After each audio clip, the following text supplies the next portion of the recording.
What's going on, ladies and gents? Welcome back to another SLA video. Alright folks, we are going to talk a little bit how to grind properly. That's right, all brand new players, all veterans, maybe a lot of you guys are forgetting how to get material and how to get yourself the best possible outcomes, whether it's leveling up weapons, leveling up SJW, or just grinding for armor chips, or getting yourself the most possible power. We're going to talk about how to grind in this game and what matters most when you are grinding. So let's start off with the basics. You guys can see here I am currently on auto mode fighting a gate.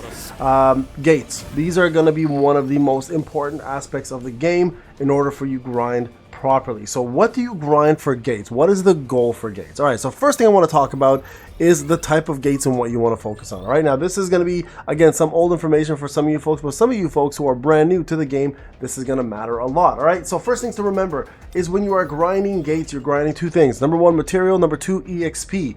All right, so the first thing you want to always do, especially if you're in a guild, is grind a red gate. Just a quick little tip, you don't have to wait for all the gates to load. You can see what gates are loading instantly by just clicking this little difficulty button. You guys can see I have a red gate, a purple gate, and a white gate. Now, there's one gate missing here, and that's the yellow gate, and that is to farm gold. So if you are lacking gold, you want to actually grind the yellow gates in order to get your gold up. Okay, gold obviously plays the most essential role outside of essence stones in order to level up all of your stuff. Whether it's from artifacts, weapons, it doesn't matter. Gold is required for everything. Even simple as leveling up a character. Gold is required for everything, all right? Now, a couple things you want to do when you are grinding gates. S and A. Try to get as many of those as you can. You guys can see here both of mine are A and S. The reason why you want to grind S and A is because they actually allow you to mine essence stones. That's right, this is something that is going to dry up very, very quickly in the game, and if it's not for codes from content creators, by the way, go support your boy. If you have not done so, go click the support button. I'll be sending you guys codes every single day as I have been, but you also want to be able to get it through the game, and this is one of the best ways to actually do that, and that is getting it through the actual code system and then getting it through gates. Okay, so this is going to be an important aspect of the game that you're going to have to put a little bit of effort in, and it's important because, again, once you've done all the content, essence stones dry up. So going through gates, guys, very, very important. Now, a couple things to note about the gates and what they drop. You guys can see right over here, they kind of give you a hint, but blue gates are going to be super important, especially if you are farming Mark of Times and any form of enhancement material, whether it's weapons or if it's armor chips. Blue gates are the thing you want to farm the most. Every single one of these things will drop the abyssal essences and energies and fragments for your shadow army, as well as shadow energy, so don't worry about that. Traces also drop, and if you are running an SJW instance, you will also get yourself the shades in order to summon, but those are pretty straightforward to go after. Now, the purple ones, on the other hand, actually drop material such as low tier mana crystals, precision recipes, melding cubes, and some gear. You guys can see none of these drop actual enhancement material. So very, very important. A lot of people ignore blue gates because they're blue. As a matter of fact, you should be farming these, in my opinion, as many as you can as red gates, because red gates, of course, give you Mark of Times, but also give you guys the mana power crystals and skill scrolls that you can get, plus an opportunity to get yourself not just the heroic version of artifacts, but also the legendary version of artifacts. So super, super important, guys. Make sure you do all 10 keys, because you obviously want to get yourself the free EXP that comes along. And then while you're getting this EXP and you've maxed out your level, you're then going to push something called reputation. Now, the beauty of reputation is it allows you to push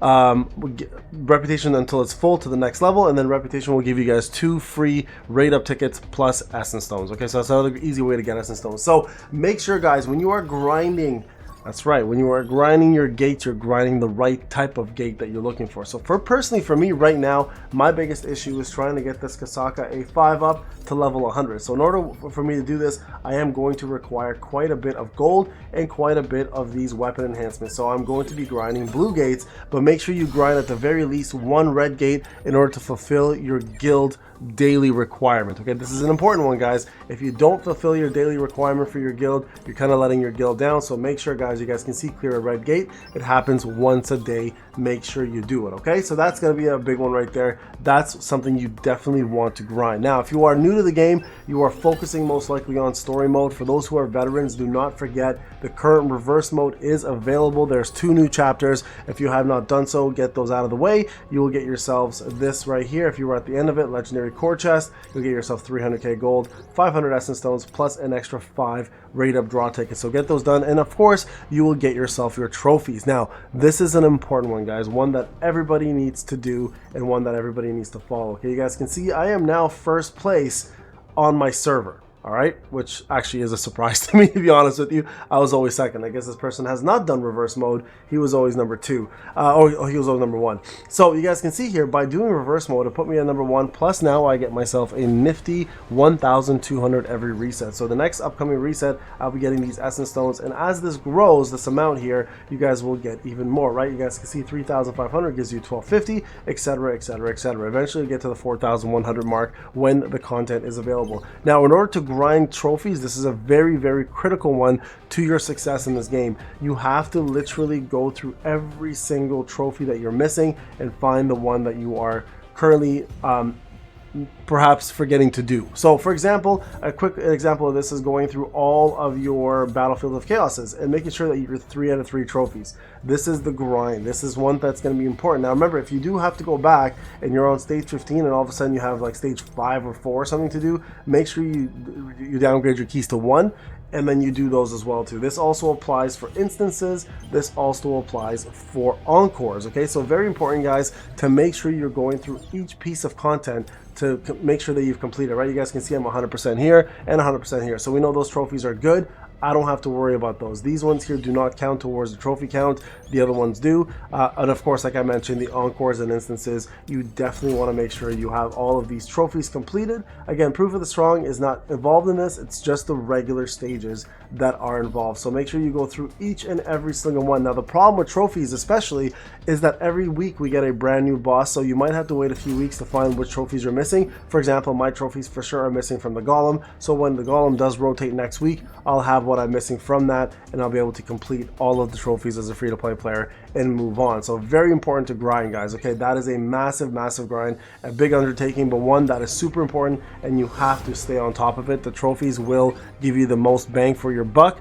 No pun intended, of course, with that, because you can be free to play and still take pure advantage of it, and it will give you the most amount of essence stones per week, and it's actually the only most consistent way of getting essence stones in this game at the moment. Okay, also don't forget to grind yourself Mark of Times. These are super important and will help you get your armory up as well too. Now, getting Mark of Times, there's a couple ways to do this, not only through the gates that I showed you, but also in the shop. So if you are going to be somebody who's going to buy them from the shop as a free-to-play player or pay-to-win player, you can get them through the following sections. Weapon Material Exchange will allow you to buy yourselves the Mark of 1s and 2s. Mark of 2s are a little more expensive because they do require you to melt SRs or SSRs, but Mark of Times 1s are available through just regular rare weapons. Now, you can, of course, exchange these in the crafting section and craft yourself Mark of Time 2s if you need, but I highly recommend holding on to these until you've completed the entire 2 pages, and even furthermore, hold on to them for the future 3rd page that's coming out, which the devs did say they're going to make. Also, make sure you are always mining, guys. Mining is super important because you're going to be able to get yourself a lot of these resources along the way, which not only help you craft, but also give you additional ways to get yourself weapon resources, armor enhancement resources, plus growth resources and scroll skills. Don't forget, these level 1 scroll skills will actually help you craft level 2s and 3s through the crafting system. So do not front on that, guys. Make sure you always grab what you can, and don't over cap on this. There is no cap currently that I know of, but a lot of people hold on to it for no reason when they should be grabbing what they can from here. All right, Proof of the Strong, guys, another big one here. If you are able to do Proof of the Strong, I know it takes a little bit more time. Do the level 20s, 15s, whatever it takes, because you're going to get yourself the ability to grant yourself additional gear along the way. You guys can see these chests are done weekly. There's 2 of them per week. Grab these when you can, the legendary ones, right? And whatever other material here that makes sense for you for your account. If you are brand new, getting yourself these are going to be a big deal. Getting yourself some armor chips that are actually going to be a big deal, because these are, again, things you will grind through gates, but will run out fairly quickly. So make sure after the costume, if that's what you're aiming for, you finish that up, and then you get these 2, and then continue doing this on a weekly basis. The rest of this is all kind of up to you on whether you want to farm it or not, but I would farm enough at least weekly to complete the artifacts, and it's just another way for you to choose the artifacts you want with some random RNG and hopefully get the ones you're looking for. Okay, and then of course, guys, don't forget Battlefield of Time Exchange, right? This is an important one. Make sure you do doesn't matter if your time is bad, as long as you get the bosses done and the weekly grinds done, right? And this is an important one because the weekly grinds actually do give you quite a few different resources from it. Right here, you guys can see, make sure you do all tier 5s, because every single tier gives you guys quite a bit of resource. Again, so power elixirs gives you guys enhancement chips and gold. Some of these will give you traces, right, for shadows. You guys can see right there, more enhancement chips, more gold, and they're super fast. Some take 30 seconds to a minute to finish, some even less, 8 seconds to 9 seconds. So super easy. Get these out of the way always. Make sure you do that. And then of course, doing the actual battlefield of time, even if your time is horrendous like mine, a minute and 53, it is still worth getting all of these extra resources from here. And then of course, applying the weekly calculation resources in the shop and getting yourself rate up tickets, regular tickets, shadow traces, whatever the case may be, right? So super important, guys, on a weekly basis or on a couple day basis, just to go back and do those and make sure you're grinding them as much as you can, and that's going to help you further it. Now, the last two I want to talk about, because these are not weeklies. Weekly ones, of course, you want to do Workshop of Brilliant Light. If you want to know which ones to focus on, go back and check out my video. I actually made a video on what you should focus on as a new player versus veteran versus depending where you are in terms of the game. Of course, you want to do your simulation gates. Those are super important as well too. And of course, you want to do your POD and then guild boss. Okay, these are all, again, super important things for all players to be doing. Again, this is my free-to-play account, but on a daily basis, guys, you don't want to max out on these keys. At the very least, do 6 to 10 keys a day and focus on your gear. A lot of people complain that they don't have enough power, they can't get enough power. It's because a lot of people are too lazy to farm gear. Gear is the most critical aspect of your growth in terms of power, so make sure you are always on a constant basis not letting these keys cap. I do about 10 keys a day just for now, until I need something, and then I never let my Hunter Archive keys also cap. I always do these on a daily basis, make sure all my keys are maxed out, because I always want to have whatever rewards are available in here. Even though some of these things are not that great, some of them are, right? Like rate up tickets, essence stones, right? More enhancement chips here along the way, etc. Right? So these are super important things. You do never want to cap them 10 out of 10. Try to have always keys available to you that they can refresh, because if you don't, you're just wasting resources. All right, guys, that's essentially the grind. Make sure you are putting effort into it, guys. Never let an event actually slip either. Always do every single event that's available to you, including whatever gates, whatever requirements they have. Always get them done, because at the end of the day, this is your account. Your account's only going to get as strong as you allow it to get, and if you're not grinding, this game is a grind, it does require it, then you're not really going to be benefiting from a lot of the things this game has to offer for you as a free-to-play player or as a pay-to-win player. All right, guys, thank you so much for watching. If you have any comments or questions, let me know. I'll see you guys in the next one. Take care.